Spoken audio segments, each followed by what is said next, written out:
wabarakatuh. Saya Nur Lailatul Mubarakah dari Prodi Ekonomi Syariah, Fakultas Ekonomi Bisnis dan Islam. NIM 22401015. Video ini saya buat untuk memenuhi ujian tengah semester mata kuliah Sejarah Peradaban Islam. Baik, langsung saja materi yang akan saya bahas pada hari ini yaitu 1. Sejarah Arab pra-Islam sebelum datangnya Islam. Yang kedua, peradaban Islam masa Nabi Muhammad SAW. Yang ketiga, peradaban Islam masa Khulafaur Rasyidin. Yang keempat, peradaban Islam masa Bani Umayyah. Yang kelima, peradaban Islam di Andalusia Spanyol. Yang keenam, peradaban Islam Bani Abbasiyah. Yang ketujuh, peradaban Islam dinasti Aghlabiyah, Fatimiyah, dan Ayyubiyah. Yang pertama adalah sejarah bangsa Arab sebelum datangnya Islam. Sejarah menurut bahasa berasal dari bahasa Arab, yakni syajarah yang memiliki makna pohon. Atau ada juga yang mengatakan sejarah berasal dari kata benda Yunani, yaitu historia yang berarti ilmu. 1. Kondisi bangsa Arab pra-Islam. Bangsa Arab pra-Islam biasanya disebut dengan Arab Jahiliyah. Bangsa yang belum berperadaban, bodoh, dan belum mengenal tulisan aksara. Namun bukan berarti tidak seorang pun dari bangsa Arab yang tidak bisa membaca dan menulis. Kata jahiliyah tidak merujuk pada makna bodoh. Arti dari kata jahiliyah yaitu kesombongan, kemarahan, dan ketidaktahuan. Jahiliyah juga berkaitan dengan kepercayaan sesat, peribadatan yang salah, kekuasaan yang sewenang-wenang, dan ketidakadilan hukum. Secara asal-muasalnya, masyarakat keturunan Arab terbagi menjadi dua golongan. Yang pertama dari keturunan Khotan, yaitu golongan Khotaniyun yang berada di bagian selatan. Yang kedua, keturunan Ismail bin Ibrahim, yaitu golongan Adnaniyun yang berada di wilayah bagian utara. Pada masa pra-Islam dan awal Islam, bangsa Arab tidak mencatat sejarah mereka. Mereka menyimpan catatan itu dalam bentuk hafalan. Hal ini dikarenakan mereka tidak mengenal tulisan, tapi tradisi lisan lebih dihargai dan diutamakan daripada tradisi tulisan. Masyarakat Arab pra-Islam merupakan kancah peperangan terus-menerus sehingga kebudayaan mereka tidak berkembang. Itulah salah satu penyebab bahan-bahan sejarah Arab pra-Islam sangat langka dan sulit untuk ditemukan di seluruh dunia Arab maupun dalam bahasa Arab. Pengetahuan tentang pra-Islam diperoleh melalui syair-syair yang beredar di kalangan para perawi syair. Bangsa Arab pra-Islam pada masa itu dikenal jauh dari peradaban, bahkan jauh dari kata manusiawi. Masyarakat Arab mengalami kemerosotan moral, peperangan terjadi di mana-mana, judi, mabuk-mabukan, mengundi nasib, zina, dan lain sebagainya dianggap hal yang biasa. Yang lebih parahnya adalah anak perempuan yang baru lahir akan dicekik atau dikubur hidup-hidup, dan para penyair mendendangkan keburukan moral dengan penuh kebanggaan. Namun ada satu hal yang sangat menonjol di dalam tradisi masyarakat Arab pra-Islam, yaitu dikenal dengan tradisi menghafal. Masyarakat Arab pra-Islam mempertontonkan kelebihan di bidang sastranya melalui syair-syair yang diperlombakan. Kondisi masyarakat Arab sebelum kedatangan Islam ini berubah usai kedatangan Rasulullah SAW yang membawa ajaran Islam dari Allah SWT. Namun, Islam sejatinya tidak mengubah seluruh tatanan dan nilai-nilai masyarakat Arab sehingga nilai yang baik tetap dipertahankan meski cara dan tujuan mencapainya diubah. Sedangkan tradisi dan kebiasaan buruk yang tidak sesuai dengan ajaran dihapuskan. Yang kedua, peradaban Islam masa Nabi Muhammad SAW. Islam yang diwahyukan kepada Nabi telah membawa bangsa Arab yang semula terbelakang, bodoh, tidak beradab dan tidak terkenal, dan diabaikan oleh bangsa lain menjadi bangsa yang maju. Ia dengan cepat bergerak mengembangkan dunia, membina suatu kebudayaan dan peradaban yang sangat penting artinya dalam sejarah manusia hingga sekarang. Dalam berdakwah, Nabi Muhammad tidak hanya menggunakan aspek kenabiannya, tapi juga menggunakan strategi politik dengan memunculkan aspek-aspek keteladanannya dalam menyelesaikan persoalan. Seperti dakwah di Mekah yang terbagi menjadi dua, yaitu dakwah secara diam-diam dan dakwah secara terbuka atau terang-terangan. Di sini dapat kita lihat adanya strategi Nabi dalam menyeru umat manusia untuk beribadah kepada Allah Subhanahu wa taala. Walaupun dalam menjalankan perintah Allah, Nabi mendapat banyak tantangan yang besar dari berbagai pihak. Atas izin Allah, segala hal yang dilakukan Nabi berjalan dengan lancar. Semakin bertambah jumlah pengikut Nabi, semakin besar pula tantangan yang harus dihadapi Nabi. Mulai dari cara diplomatik, disertai bujuk rayu, hingga tindakan kekerasan dilancarkan orang-orang Quraisy untuk menghentikan dakwah Nabi. Sistem pemerintahan dan strategi politik Nabi dapat kita lihat jelas setelah terbentuknya negara Madinah. Peradaban atau kebudayaan pada masa Rasulullah SAW yang paling dahsyat adalah perubahan sosial. Di antaranya, satu, pembangunan Masjid Nabawi. Yang kedua, mempersaudarakan antara kaum muhajirin dan kaum ansor. Yang ketiga, kesepakatan untuk saling membantu antara kaum muslimin dan non-muslimin. Yang keempat, peletakan asas-asas politik, ekonomi, dan sosial. Sejarah mencatat, Islam telah mengenal sistem kehidupan masyarakat majemuk, kebinekaan, yakni melalui piagam. Masyarakat baru ini adalah masyarakat majemuk, asalnya dari 3 golongan penduduk. Yang satu kaum muslim, yaitu muhajirin dan ansor, mereka adalah kelompok mayoritas. Yang kedua kaum musyrik, orang-orang yang berasal dari suku Aus dan Khazraj yang belum masuk Islam. Kelompok ini golongan minoritas. Yang ketiga adalah kaum Yahudi. Tujuan dakwah Rasulullah yaitu yang ke-1 membentuk kepribadian Islam, yang kedua membentuk keluarga Islam, yang ketiga membentuk masyarakat Islam, yang keempat membentuk khilafah Islamiyah, yang kelima menjadi guru dunia. Yang ketiga, peradaban Islam pada masa Khulafaur Rasyidin. Al-Khulafaur Rasyidin bermakna pengganti-pengganti Rasul yang cendekiawan.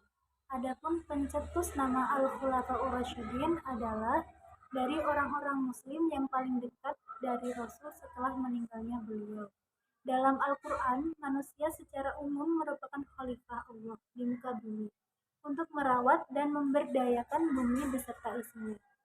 Sedangkan khalifah secara khusus maksudnya adalah pengganti Nabi Muhammad SAW sebagai imam umatnya dan secara kondisional juga menggantikannya sebagai penguasa sebuah identitas kedaulatan Islam atau negara. Ada 2 cara dalam pemilihan khalifah, yaitu yang pertama secara musyawarah oleh para sahabat Nabi, yang kedua atas penunjukan khalifah sebelumnya. Yang pertama adalah Khalifah Abu Bakar Asy-Siddiq. Namanya ialah Abdullah ibnu Abi Quhaifah At-Tamimi. Di zaman pra-Islam bernama Abdullah ibnu Ka'bah, kemudian diganti oleh Nabi menjadi Abdullah.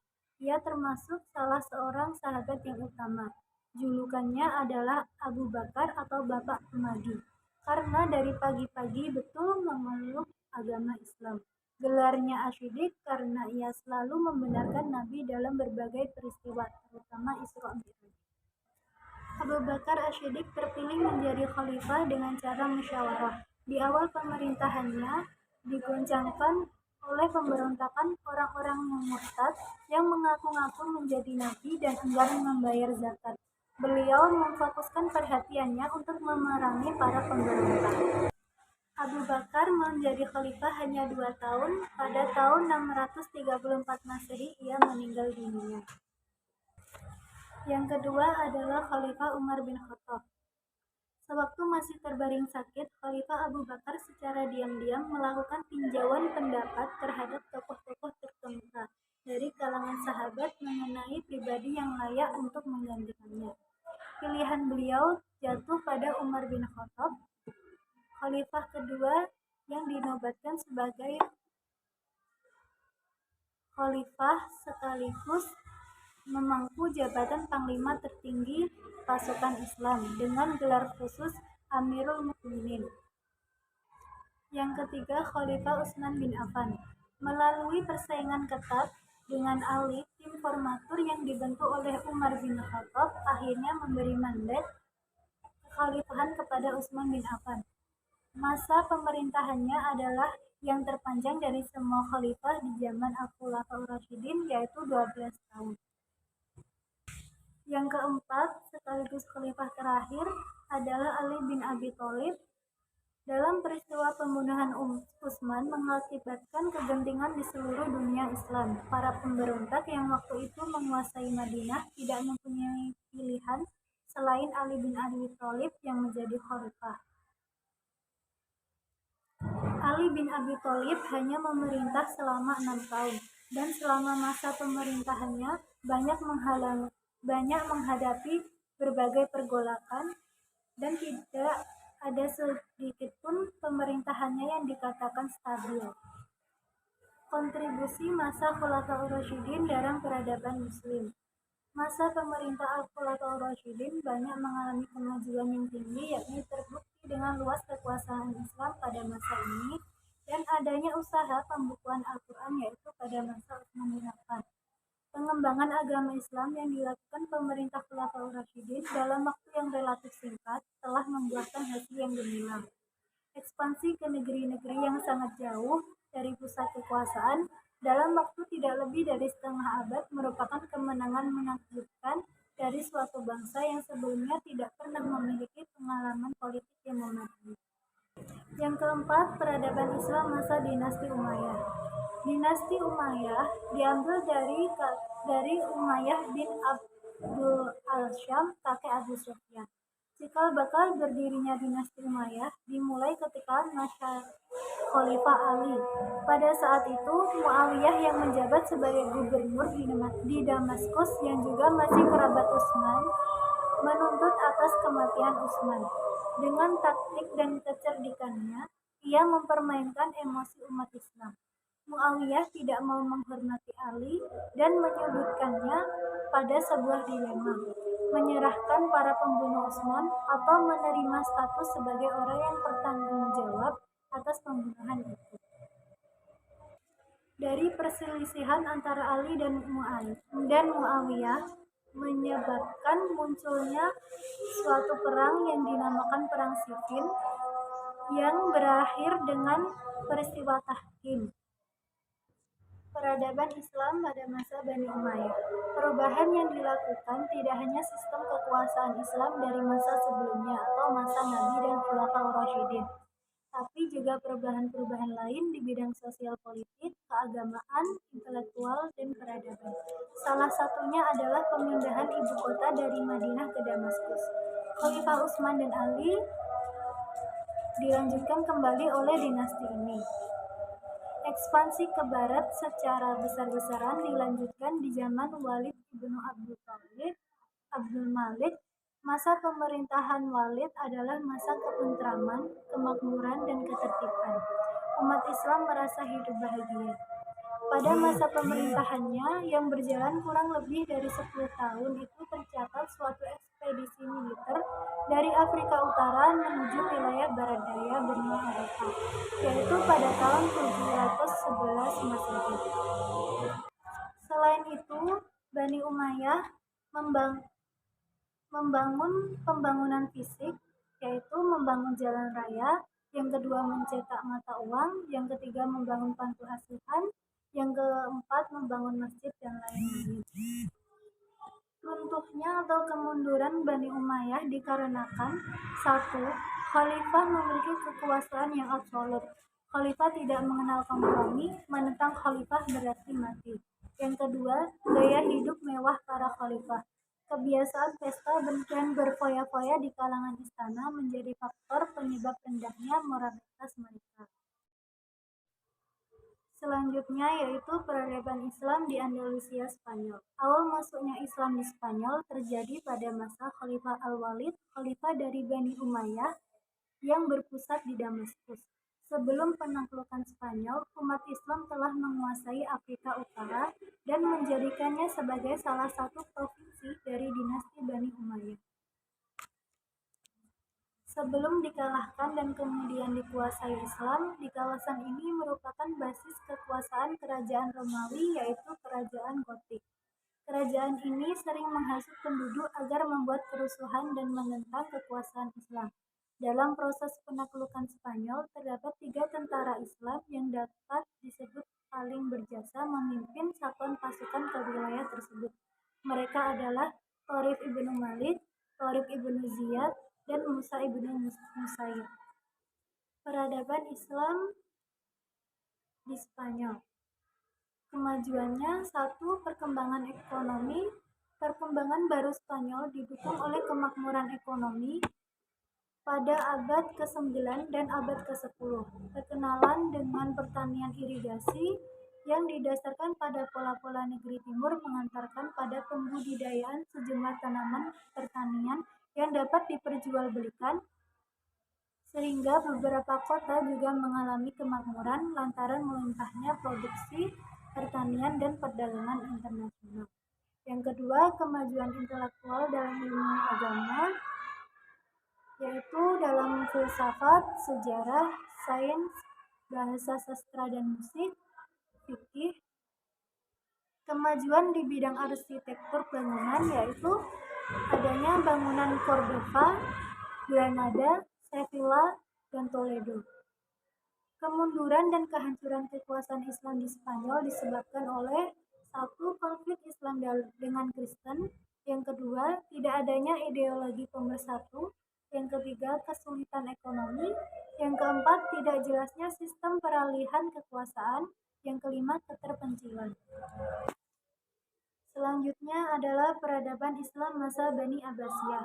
Sejarah berdirinya dinasti Abbasiyah tentu tidak terlepas dari sejarah kemunduran dinasti Umayyah. Sejarah kemunduran dinasti Umayyah berawal dari bobroknya akhlak para pemimpin dinasti Bani Umayyah. 4 pengganti khalifah setelah Muawiyah dan Abdul Malik, kecuali Marwan yang menjadi khalifah terakhir, terbukti tidak cakap atau bisa dikatakan tidak bermoral. Penyeru utama pembentukan pemerintah Abbasi adalah Muhammad bin Ali Abdullah bin Al-Abbas. Ia meninggal pada tahun 124 Hijriah atau 741 Masehi, kemudian digantikan oleh anaknya Ibrahim. Pada masa ini muncul gerakan Abu Muslim Al-Khurasani, salah seorang penyeru pendirian pemerintah Bani Abbasi. Masa keemasan Islam pada dinasti ini ditandai dengan adanya gerakan penerjemahan oleh Khalifah Al-Mansur. Yang kedua, dalam bidang filsafat, pada masa ini pemikiran filsafat mencakup bidang keilmuan yang sangat luas. Yang ketiga, perkembangan ekonomi. Hasil-hasil industri dan pertanian ini diperdagangkan ke berbagai wilayah kekuasaan Abbasiyah dan negeri lain. Yang keempat, dalam bidang keagamaan, adanya kutab, majelis muhadharah, darul hikmah, madrasah, dan masjid. Kebudayaan dan peradaban pada masa Abbasiyah. Pada periode pertama pemerintahan Bani Abbasiyah mencapai masa keemasan. Secara politis, para khalifah betul-betul tokoh yang kuat dan merupakan pusat kekuasaan politik sekaligus agama. Kemunduran dinasti Abbasiyah banyak sekali penyebabnya, diantaranya luasnya wilayah kekuasaan yang terdiri dari Afrika, Mesir, Palestina, Yaman, Bahrain, Oman, Irak, Afghanistan, dan Turki.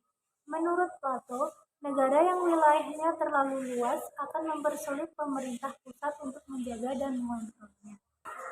Selain itu, adanya serangan tentara Mongol ke wilayah kekuasaan Islam menyebabkan kekuatan Islam menjadi melemah. Lalu terjadinya perang salib dan fanatisme keagamaan berkaitan erat dengan persoalan kebangsaan. Ini menjadi faktor-faktor yang menyebabkan runtuhnya kekuasaan dinasti Abbasiyah. Yang terakhir adalah peradaban Islam masa dinasti Aghlabiyah, Fatimiyah, dan Ayyubiyah. Aghlabiyah merupakan sebuah dinasti Arab penguasa Ifriqiyah atau ketika itu meliputi Tunisia, Aljazair Timur, dan pula Tripolitania dan Sisilia yang berkuasa antara 800 sampai 909 Masehi. Dinasti ini didirikan oleh Ibrahim bin Al-Aqlab, seorang panglima militer setempat yang mengakui kekuasaan dinasti Abbasiyah dan dalam tahun 800 merogoh kekuasaan atas daerah Ifriqiyah pada Tunisia. Dinasti Aghlabiyah berkuasa kurang lebih dari 1 abad, mulai dari tahun 800 sampai 909 Masehi. Selain sebagai ibu kota dinasti Aghlabiyah, Kairouan juga sebagai pusat penting munculnya mazhab Maliki, tempat berkumpulnya ulama-ulama terkemuka. Langkah-langkah pemimpin Aghlabiyah. 1. Penguasa Aghlabiyah pertama berhasil memadamkan gejolak Khairijiyah Berber di wilayah mereka. Yang kedua, dilanjutkan dengan dimulainya proyek besar merebut Sisilia dari tangan Bizantium pada tahun 827 Masehi.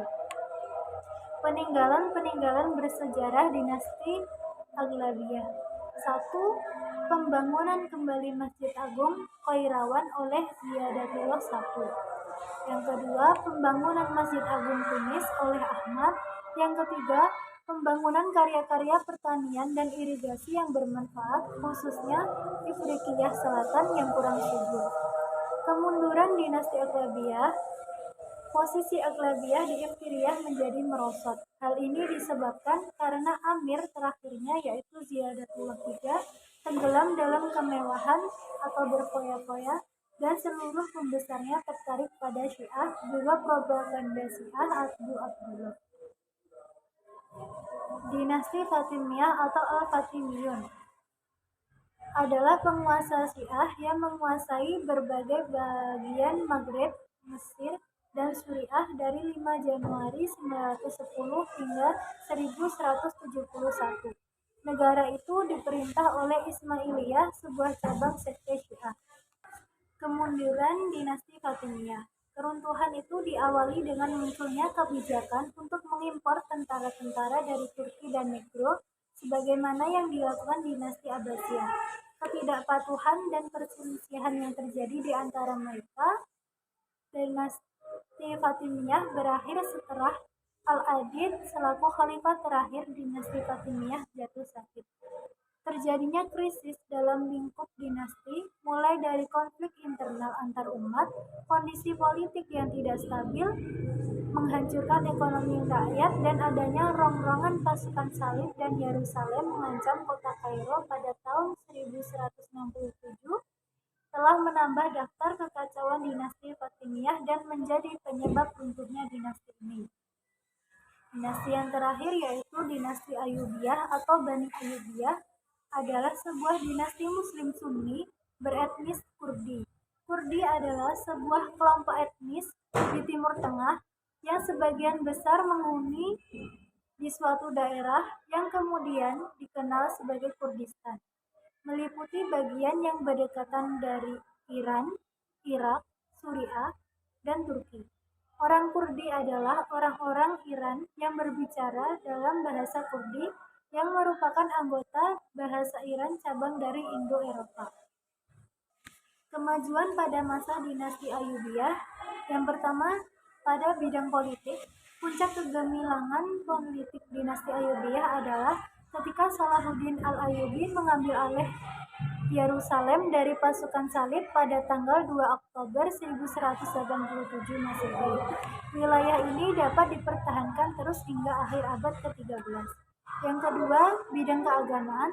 Salah satu kebijakan yang diambil oleh Salahuddin di awal pemerintahannya adalah menetapkan mazhab Sunni sebagai mazhab resmi negara, menggantikan mazhab Syiah Ismailiyah yang sebelumnya dianut oleh Bani Fatimiyah. Yang ketiga, Ilmu pengetahuan para penguasa Ayyubiyah merupakan orang-orang yang terdidik dan mereka mendukung kegiatan belajar mengajar. Madrasah-madrasah dibangun di wilayah Ayyubiyah tidak hanya untuk mendidik siswa, tapi juga untuk menyebarkan agama Islam Sunni. Yang keempat, kebudayaan. Para penguasa Ayyubiyah yang memerintah pada abad ke-12 sudah jauh dari budaya Kurdi. Tidak seperti para pendahulu mereka di Seljuk dan para penerus mereka di Mamluk, para penguasa Ayyubiyah telah terarabisasi. Bahasa dan budaya Arab menjadi unsur utama dalam jati diri mereka, alih-alih bahasa dan budaya Kurdi. Yang kelima, arsitektur.